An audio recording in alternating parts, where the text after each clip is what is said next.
Let's talk about gainstaging. This is one of those terms you'll often hear engineers talk about, but for many beginners, it sounds far more complicated than it actually is.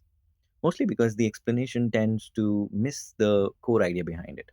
At its simplest, gainstaging is about managing levels at every stage of your signal path so that you minimize noise, avoid unwanted distortion, and preserve enough headroom for later stages like mixing and mastering.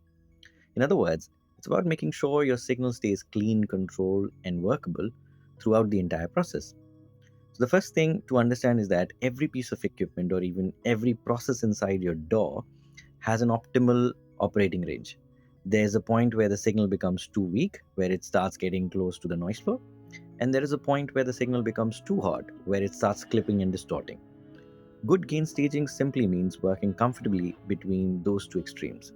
For example, during recording, if the signal is too soft, you'll eventually have to increase the levels during mixing, which will also increase the noise. If it's too hot, it'll clip, and no, you cannot fix it in the mix.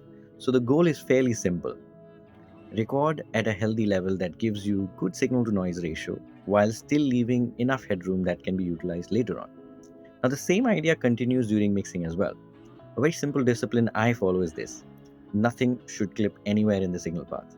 Not during recording, not during plug in processing, not at the channel fader, not at the buses or subgroups, not at the stereo out or master bus. Unless, of course, distortion or saturation is being used intentionally as an effect or to enrich harmonic content. For instance, if the moment you add EQ, compressor, or any plugin, your channel suddenly starts clipping, it usually means the signal entering the plugin is too hot or you may be driving it too hard. If it's the former, just reduce the input level and continue working.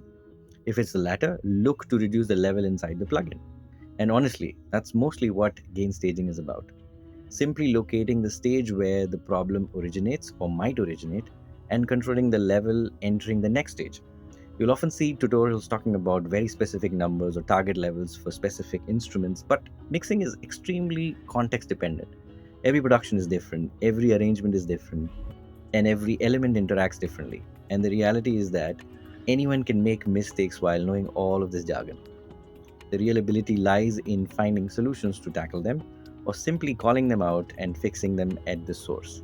So, personally, I don't think chasing exact numbers is as useful as understanding the principle behind it.